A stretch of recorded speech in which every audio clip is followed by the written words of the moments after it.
सबसे पहले मैं आपको ये समझाऊंगा कि समान प्रकृति के या विपरीत प्रकृति के जो आवेश होते हैं उनको जोड़ने वाली लाइन पर तीसरे आवेश को कहाँ रखा जाए ताकि वो संतुलन में रहे। तो सबसे पहला सवाल तो स्टूडेंट्स यही उठता है कि संतुलन का मतलब क्या होता है, क्योंकि संतुलन से बच्चों के दिमाग में आता है कि वस्तु रुकी हुई है। तो पहले तो ये समझें कि संतुलन में कोई भी वस्तु तब होती है जब ना तो उस पर कोई नेट बल लगे और ना ही उस पर कोई नेट बल आघूर्ण लगे। लगने वाला नेट बल या नेट बल आघूर्ण दोनों ही जीरो होने चाहिए। अब बच्चों के दिमाग में कंफ्यूजन क्या होता है कि अगर किसी भी वस्तु पर लगने वाला नेट बल जीरो है तो वो ये कह देते हैं कि वस्तु रुकी हुई होगी, जबकि ऐसा नहीं है, क्योंकि न्यूटन का जो गति संबंधित प्रथम नियम है वो हमें बताता है कि अगर कोई वस्तु रुकी हुई है तो वो रुकी रहेगी, या फिर वो एक नियत वेग से चल रही है तो चलती रहेगी। कब?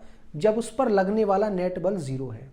इसको आप उल्टा भी बोल सकते हो कि अगर किसी वस्तु पर लगने वाला नेट बल जीरो है, या तो वस्तु रुकी हुई होगी या फिर वस्तु एक नियत वेग से चल रही होगी। और बिल्कुल इसी तरह से न्यूटन के प्रथम नियम को आप घूर्णन गति में भी लगा सकते हो कि अगर किसी वस्तु पर लगने वाला नेट बल आघूर्ण जीरो है तो या तो वस्तु रुकी हुई होगी या फिर नियत कोणीय वेग से घूम रही होगी। दोनों संभावनाएं वहां पर हो सकती हैं। आप दिमाग में ये ना बैठाएं कि नेट बल या नेट बल आघूर्ण जीरो है तो वस्तु रुकी ही होगी। क्लियर है? अब देखो, सबसे पहला जो मुझे टॉपिक आपको समझाना है वो ये है कि अगर दो बिंदु आवेश हैं हमारे पास जिनके बीच हमें किसी एक तीसरे आवेश का संतुलन बनाना है, और किस तरह से, जब बिंदु आवेश समान प्रकृति के हों। और उसके बाद हम विपरीत प्रकृति के बिंदु आवेशों के लिए भी ये देखेंगे। मान लीजिए हमारे पास दो आवेश हैं Q1 और Q2 जिनके बीच की दूरी है R। अब मुझे पता क्या करना है कि इन दोनों आवेशों को, ये जो जोड़ने वाली लाइन है, इस पर मैं तीसरे आवेश को कहाँ रखूं ताकि वो संतुलन में रहे। अब इसके लिए मैं एक आंकिक प्रश्न की भी हेल्प ले सकता हूं कि मान लीजिए कि पहला जो आवेश है वो है प्लस का 4e और दूसरा आवेश है प्लस का e, और ये दोनों आवेश एक दूसरे से जितनी दूरी पर स्थित हैं वो है 18 सेंटीमीटर। अब आपको पता क्या करना है कि -3e कूलाम वाले तीसरे आवेश को मैं कहाँ रखूं ताकि वो संतुलन में रहे। और फिर मुझे ये भी पता करना है कि ये जो स्थिति है जहाँ ये आवेश संतुलन में है, ये स्थिति आवेश के परिमाण पर, उसकी प्रकृति पर भी निर्भर करती है। तो सबसे पहले आपको करना क्या है, ये जो -3e कूलाम वाला आवेश है इसको पहले आवेश 4e के बाईं तरफ रखकर देखना है। तो जब आप इस आवेश को बाईं तरफ रखोगे तो आप क्या देखोगे, इस वाले आवेश को ये जो पहला वाला आवेश है वो अपनी तरफ आकर्षित करेगा। क्यों? क्योंकि एक ऋणावेश को एक धनावेश अपनी तरफ आकर्षित करता है।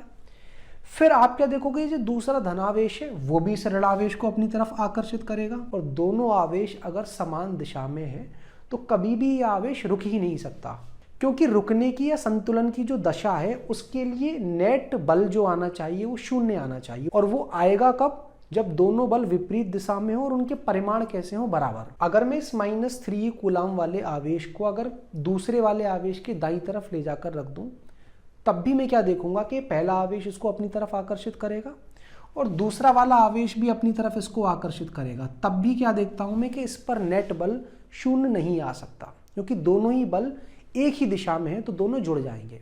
अब बीच में रखकर देखता हूं कि मान लो मैंने इस आवेश को बीच में रखा, स्थिति मुझे नहीं पता है कहाँ रखा। पहले मैं देखना चाह रहा हूं क्या ऐसा हो भी सकता है कि यहां पर वो रुकेगा या नहीं रुकेगा। तो मैं क्या देखता हूं कि इस ऋणावेश को ये धनावेश अपनी तरफ आकर्षित करेगा और इस बल को मान लिया मैंने F1, और इस ऋणावेश को ये जो दूसरा आवेश है वो अपनी तरफ आकर्षित करेगा, इसको मान लिया मैंने F2। अब मुझे लग रहा है कि ये जो बीच में रखा गया -3 कूलाम वाला आवेश है वो संतुलन में आ सकता है, क्योंकि दोनों ही बल विपरीत दिशा में है। और अगर इन दोनों के परिमाण भी बराबर हो जाएं तो नेट बल कितना आ जाएगा, शून्य। तो यहां से जो रिजल्ट निकल कर आ रहा है, जो कि आपको याद रखना है कि अगर दो आवेश समान प्रकृति के हैं तो वो स्थिति जहां तीसरा आवेश संतुलन में होगा, वो स्थिति आवेशों को जोड़ने वाली लाइन पर और आवेशों के बीच में होगी। अगर मान लो आप ये ऋणावेश न रख करके धनावेश रखते, तो अगर आप यहां पर रखते तो ये वाला धनावेश इसको क्या करता, प्रतिकर्षित, दूसरा वाला धनावेश भी क्या करता, प्रतिकर्षित, तब भी ये आवेश कहाँ जाता, बाईं तरफ। तो संतुलन में तो हो ही नहीं सकता। अगर मैं यहाँ रखता तो दोनों ही आवेश बल कहाँ लगाते, दाईं तरफ, तो दाईं तरफ चला जाता, तब भी संतुलन में नहीं है। और अगर बीच में रखता तो ये वाला आवेश उसको प्रतिकर्षित करता, तो F1 कहाँ लगता, दाईं तरफ, F2 कहाँ लगता, बाईं तरफ। अब भी ये आवेश संतुलन में कहाँ होता, दोनों आवेशों के बीच में। तो इसका ऋणात्मक या धनात्मक होना मायने नहीं रखता। मायने क्या रखता है कि ये जो आवेश हैं, जो दोनों आपने यहाँ रख रखे हैं, वो समान प्रकृति के हैं या नहीं। अगर ये दोनों देखो ऋणावेश भी होते, ये दोनों ही ऋणावेश है, तो यहाँ ऋणावेश रखने पर क्या होता, दोनों ऋणावेश इसको क्या करते, प्रतिकर्षित, फिर से कहाँ जाता, बाईं तरफ, यहाँ रखता, फिर से दोनों प्रतिकर्षित करते, फिर कहाँ जाता, दाईं तरफ। तब भी क्या होता, ये ऋणावेश बीच में ही आकर के संतुलन में होता। समझ आ रहा है कि समान प्रकृति तो संतुलन वाली स्थिति कहाँ होगी, आवेश के बीच में।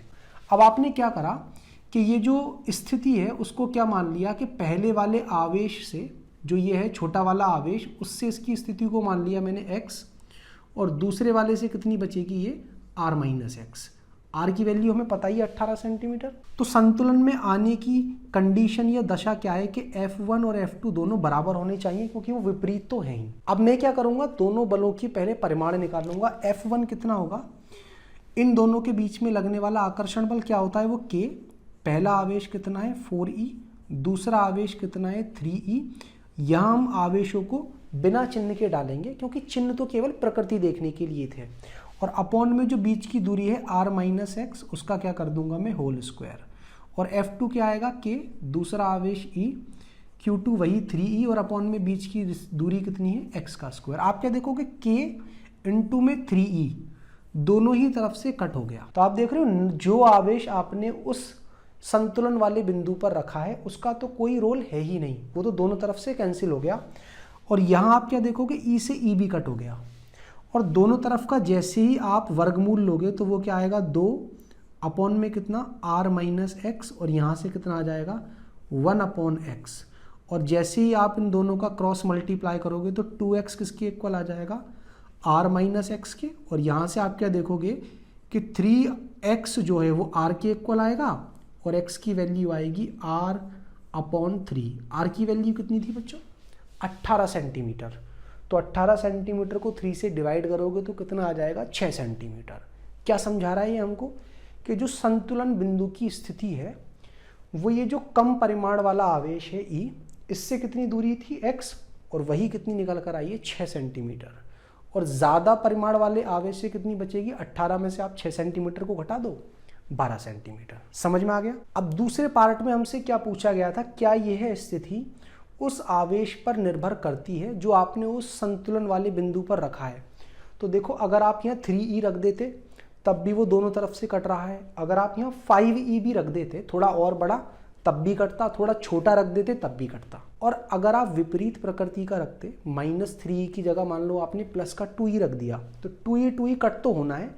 और यहाँ धनावेश होता, उससे होता क्या केवल कि ये जो F1 है जो अभी बाईं तरफ है वो तो आ जाता दाईं तरफ, और F2 कहाँ आ जाता, दाईं तरफ।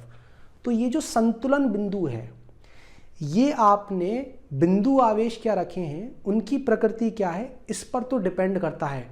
इस बात पर बिल्कुल भी निर्भर नहीं करता कि संतुलन बिंदु पर आपने किस प्रकृति का आवेश रखा, कितने परिमाण का आवेश रखा। और इसी काम को आप एक शॉर्ट ट्रिक से भी कर सकते हो कि अगर आप संतुलन बिंदु की स्थिति पता करना चाहते हो, कब, जब दोनों ही आवेश समान प्रकृति के हों, तो आपको करना क्या है, बीच की दूरी को विभाजित करना है किससे, √Q2/Q1, और प्लस में क्या कर देना है 1। अब ये क्या है, यहाँ पर x है आपके संतुलन बिंदु की स्थिति किससे, Q1 से। और Q1 मैंने किसको माना है, कम परिमाण वाले आवेश को। तो हमेशा आप संतुलन बिंदु की स्थिति शॉर्ट ट्रिक से कहाँ से निकालोगे, कम परिमाण वाले आवेश से। यहाँ पर वो कौन है, प्लस माइनस आपको हटा देना है।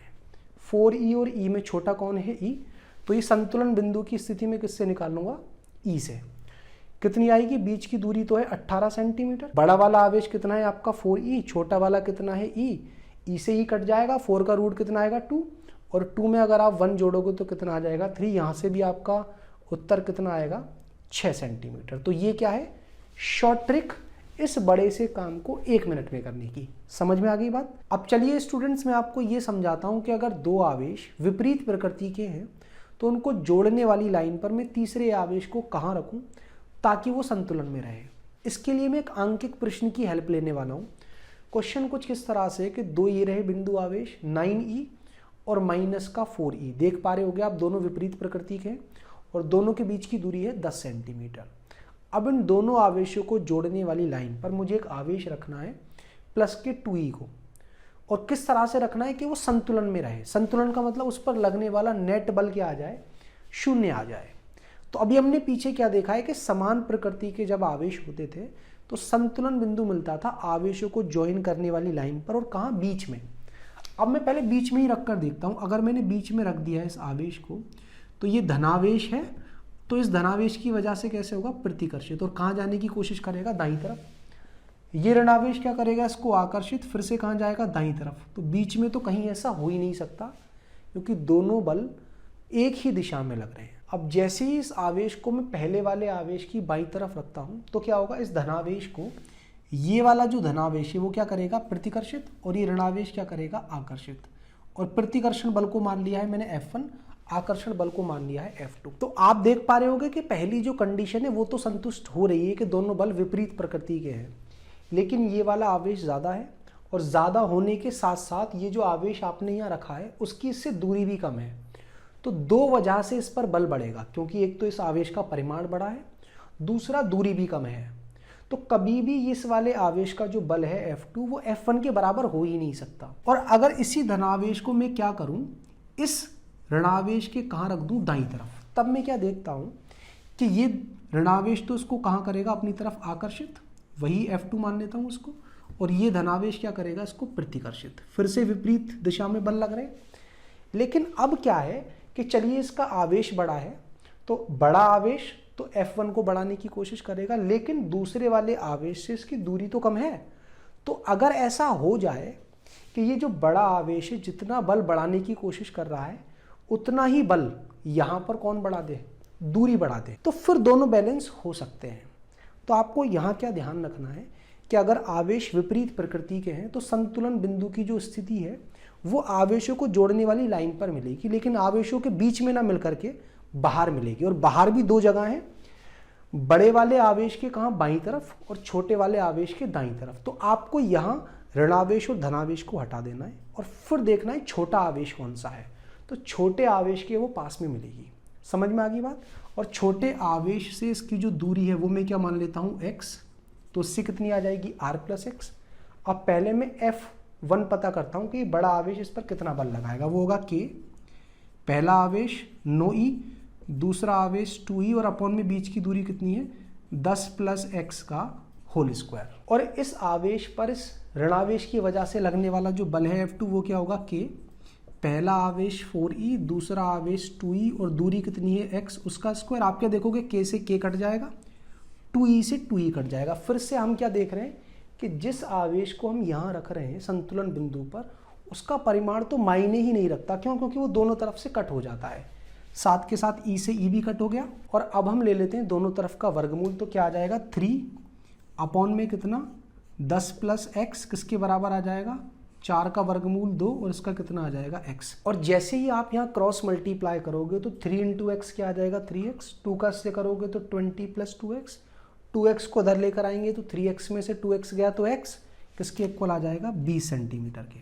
और ध्यान रहे यहाँ से आपको केवल x का आंकिक मान मिलेगा, मात्रक आप वही रखोगे जो बीच की दूरी का आपको दे रखा है। सेंटीमीटर में दे रखी है बीच की दूरी तो सेंटीमीटर लिख दो, मिलीमीटर में दे रखी है तो मिलीमीटर लिख दो।